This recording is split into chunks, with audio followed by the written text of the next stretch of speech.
Hallelujah, hallelujah, hallelujah. Father, we thank you this wonderful morning. We thank you this afternoon, O Lord, being Monday, Lord, for the opportunity you have given to us to come again, Lord, before your presence. Father, we know that in your presence, anointing breaks the yoke. Lord Jesus, as we are in your presence this afternoon on Monday, O Lord, Father, we ask your presence to break every yoke in our lives, Lord Jesus.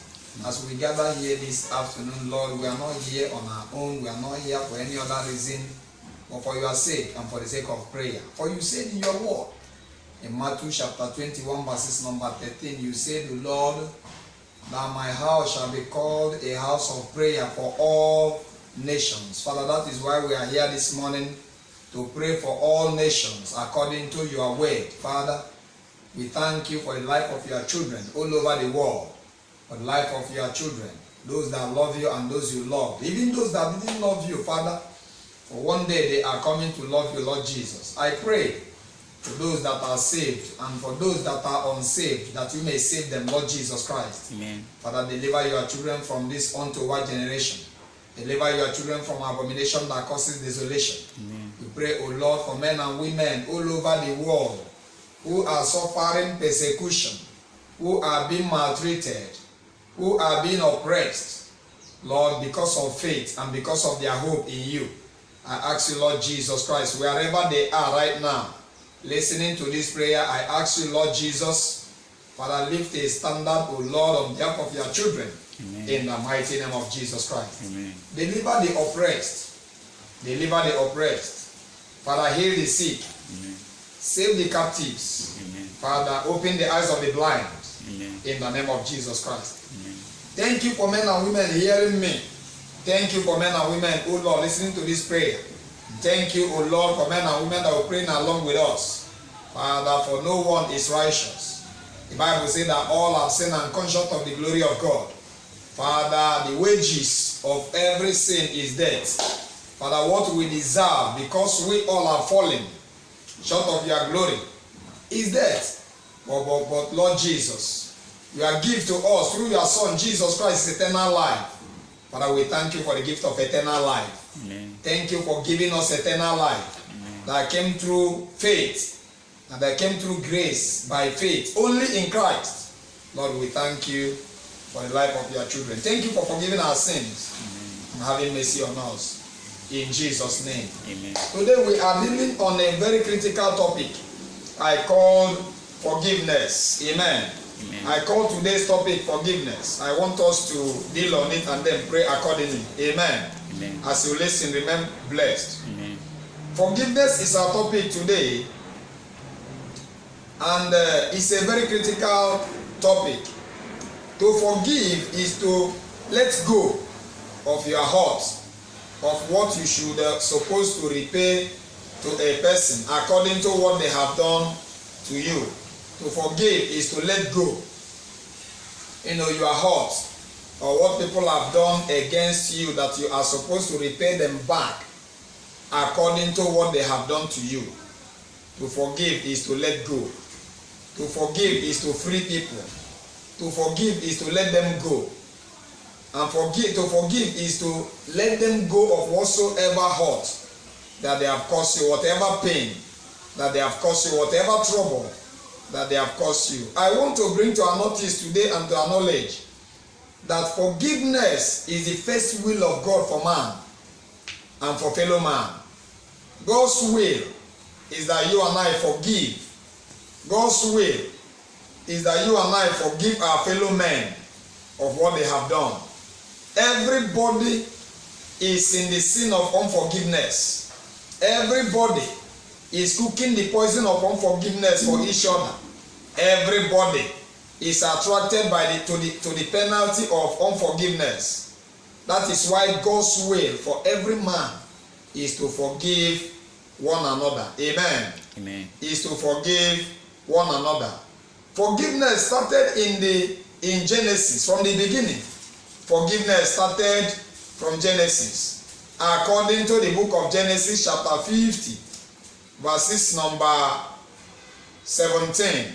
Let us see Genesis 50:17. Genesis chapter 50, verses number 17. Hallelujah. Amen. Genesis 50:17.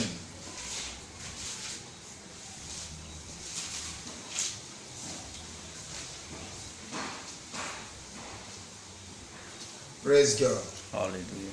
Genesis 50:17 says, So shall ye say unto Joseph, Forgive, I pray thee, now the trespass of thy brethren and their sin, because Joseph's brothers and brethren sinned against him.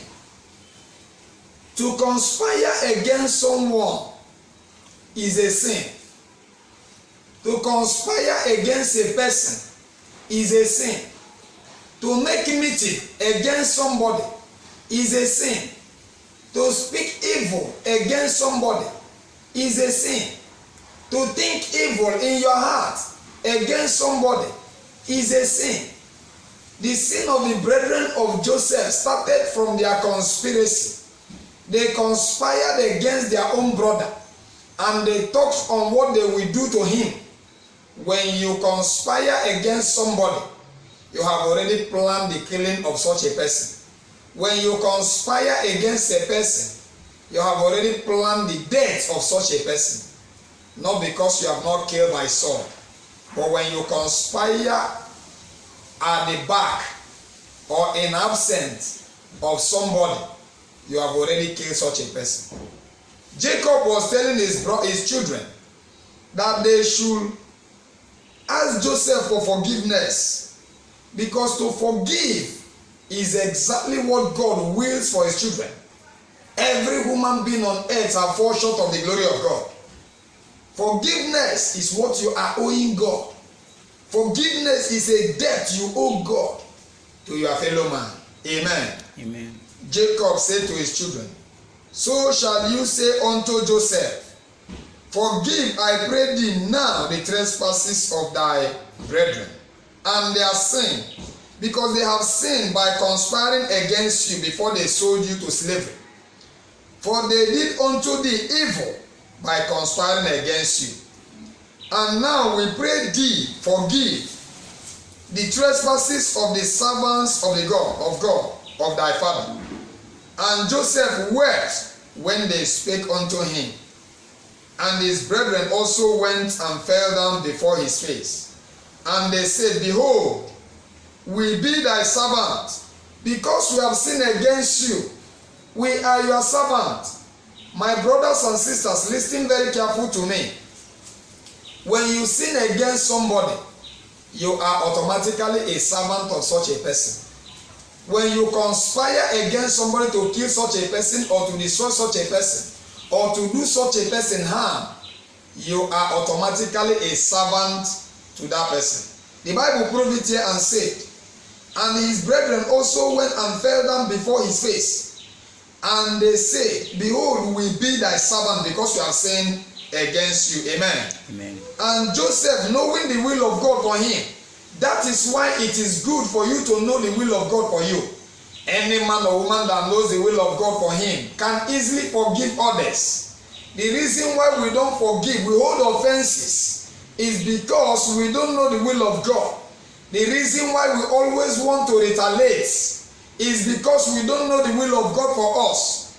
If you know the will of God for you, you easily forgive others. Joseph, as one that knows the will of God for him, said, and Joseph said unto them, Fear not, for am I in the place of God? I am not God. He said to his brethren, Fear not, for I am not God. But as for you, you thought evil against me, but God meant it for good unto me, to bring to pass as it is this day, to save much people alive. Amen. Amen. So forgiveness is the will of God. When you don't forgive others, your Father in heaven will not forgive you. When you don't forgive other people their debts against you, those you are owing will not forgive you. But when you forgive others the debt they are owing you, you are automatically forgiven by those you are owing. the Bible said that whatsoever a man sow, that he shall reap. There is no two ways about it. When you forgive others who offended you, those you offended by word, by action, by attitude, by character, by behavior, they owe you forgiveness by fire, by force. This is the law of God, that whatever you sow, that you shall reap. I pray for somebody hearing me. From today you shall learn to forgive those who offend you. So that those you offend and those that you are offending now will forgive you. Amen. In the name of Jesus Christ. Amen. Forgiveness is what we owe to God, and we owe it to ourselves to free us from the bondage of slavery that come by offense. There is a bondage of slavery that come through offense. When you forgive someone who offended you, you yourself who has forgiven the person is already forgiven, and you are free from the offense, from bondage of offense. Amen. Amen. Number one, to forgive is not to lose the memory of what happened to you. To forgive is not to wipe away the memory. You may forgive, but forgetting is not easy. God has already forgiven us by Christ Jesus, but he has not forgotten our sin. He said that our sin is graven before him with an iron pen. So to forgive somebody is not to forget the memory of what they did to you, but to let go of the payment that is due to the person, of what you are supposed to repay the person, the evil that you are supposed to pay back to such a person. Amen. Amen. Therefore, number one, to forgive is to live like God. When you forgive somebody, you are in the place of God, because God has forgiven us, not because we merit it, not because we work for it, not because of our fasting and prayer, not because of our sacrifice, not because of our killing of goats and animals, but because he has forgiven us by Jesus. According to the book of Colossians, chapter 3, verses number 13. Let us see. The Bible says, forbearing one another and forgiving one another, if any man have quarrel against any, even as Christ forgave you, so forgive one another. Amen. Amen. So God will forgive you because of Christ. When you want to forgive somebody, don't forgive the person because the person deserves forgiveness, but because Jesus has forgiven you yourself, who does not deserve forgiveness of God. The same way that you don't deserve God's forgiveness, and God forgive you by killing Jesus, the only Son, his only Son, and even himself, he killed himself for you. Then forgive others, not because they deserve it, but because you want to be free. Amen. Amen. Number two, to forgive is to attract forgiveness. When you forgive somebody, you automatically attract God's forgiveness. When you let somebody go of what evil he has done to you or she has done to you, you attract God's forgiveness to your own self. But when you don't forgive, you are still in sin of unforgiveness. Let's see the book of Mark, chapter 11, verses number 24 and 25. Mark chapter 11. Mark with me, chapter 11. Praise God. Hallelujah. Hallelujah. Amen. Mark chapter 11.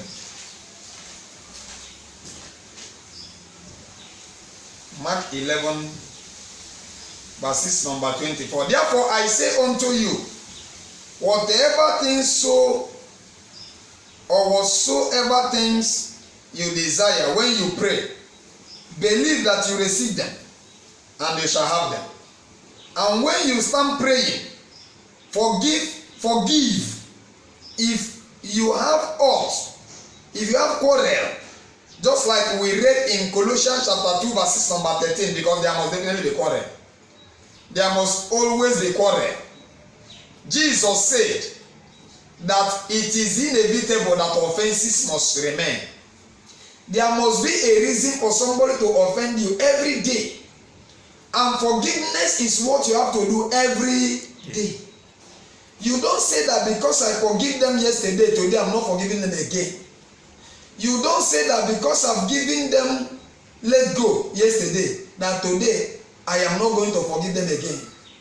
Forgiveness is everyday activity, just like going to toilet, going to urinate, eating and drinking water is everyday activity. Forgiveness is everyday activity.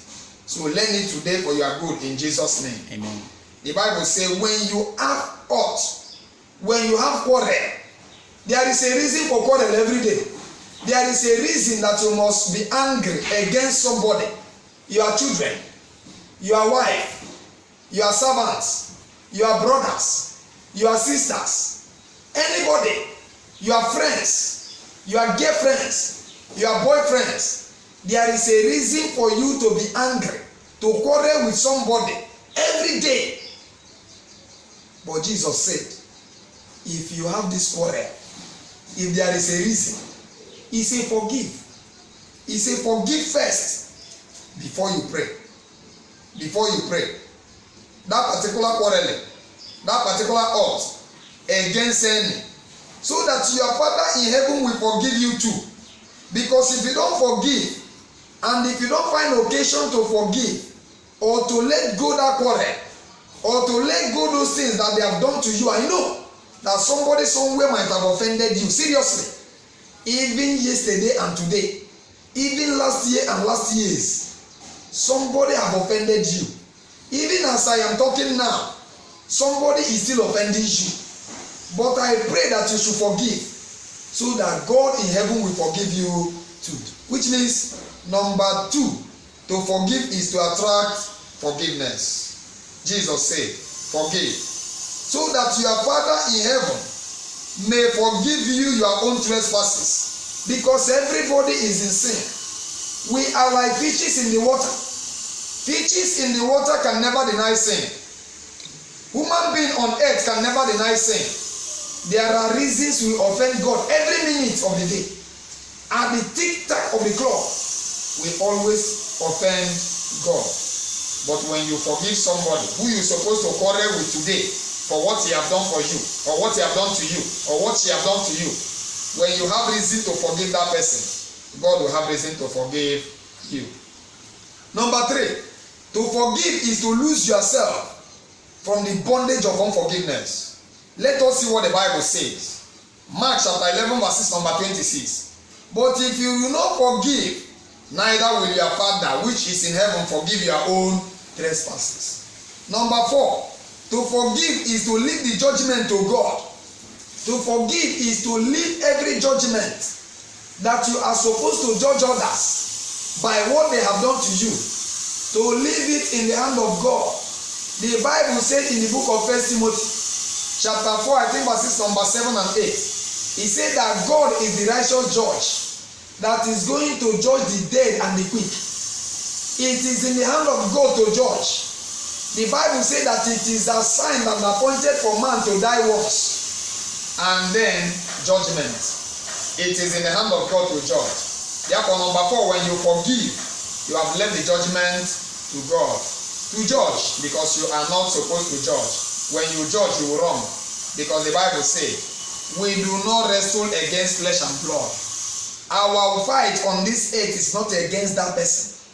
That particular man or woman you are looking at is not the one facing you. There is something possessing him or her to do what they are doing. They are not doing it by themselves. Like I said on my last week Monday prayers lunch, I said that the way of a man that walketh is not himself to correct himself. It is only God that corrects. Amen. Amen. Number 5, which is the last number. To forgive does not mean that such a person deserved it, but because it is a commandment. Amen. To forgive somebody does not mean that such a person deserves your forgiveness, but because it is a command. The same way that God said, a new commandment I have given to you. The same way God said, a commandment of love your neighbor as yourself. The same way he commanded you and I to forgive one another.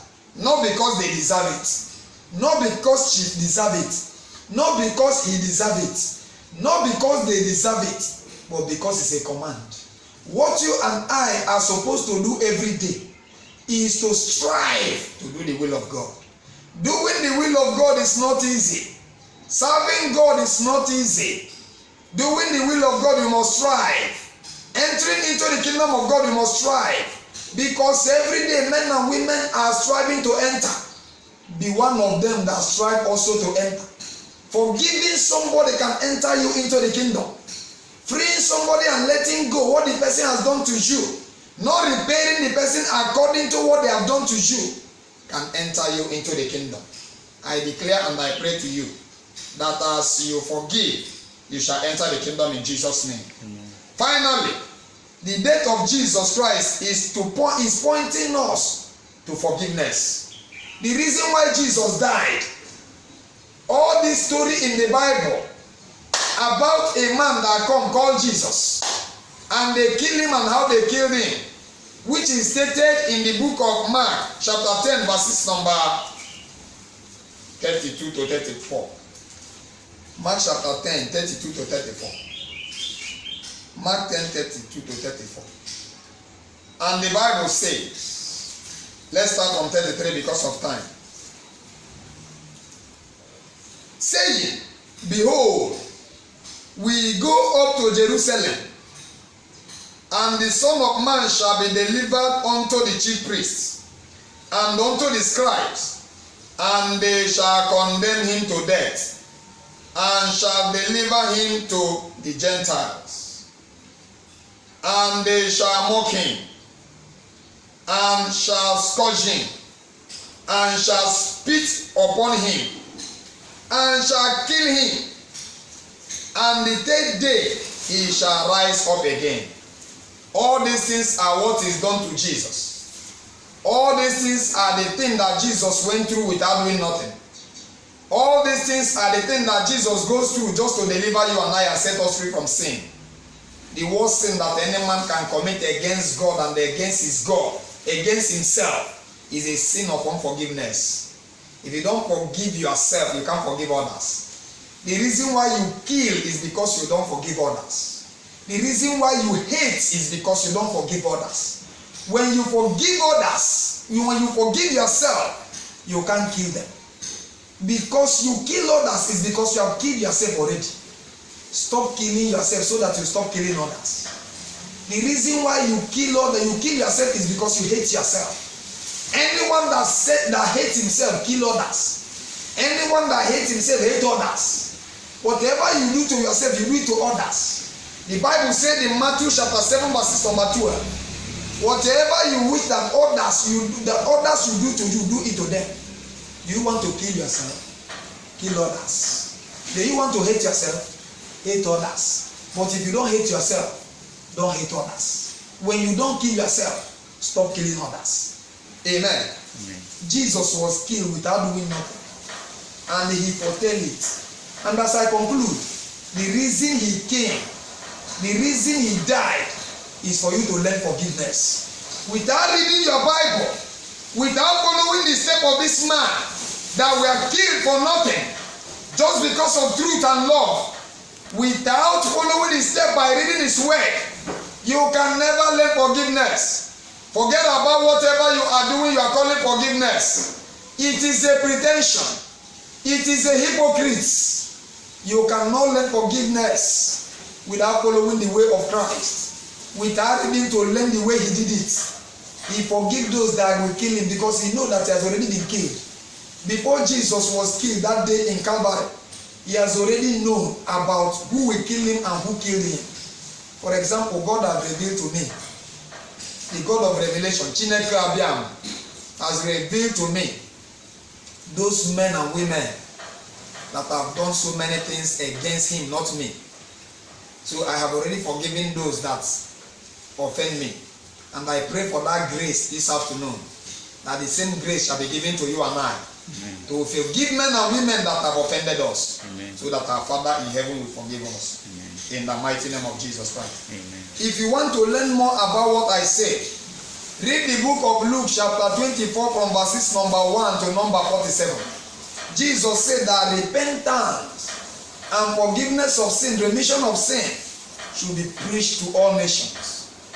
I pray for you this afternoon that grace shall be given to you to forgive those men and women that offended you. Those that you are supposed to repay evil for evil. I pray for you right now that the Spirit of the living God, the Spirit of grace, should possess you for you to forgive them.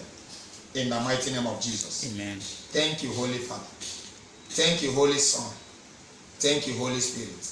I pray that as you forgive them, breakthrough will be made available for you. Amen. I pray that as you forgive them, your promotion is in your hands. Amen. I pray that as you forgive them, your upliftment is already approved. Amen. I pray that as you forgive them, your sickness is healed. Amen. I pray that as you forgive them, your poverty is over. Amen. Your misery is over. Amen. Your deliverance has started. Amen. By your forgiveness on them. Amen. In the mighty name of Jesus Christ. Amen. Thank you, most Holy Father. Thank you, most Holy Son. Thank you, most Holy Spirit. In Jesus' most powerful we pray. Amen. Amen. God bless you. Amen. Thank you. Amen.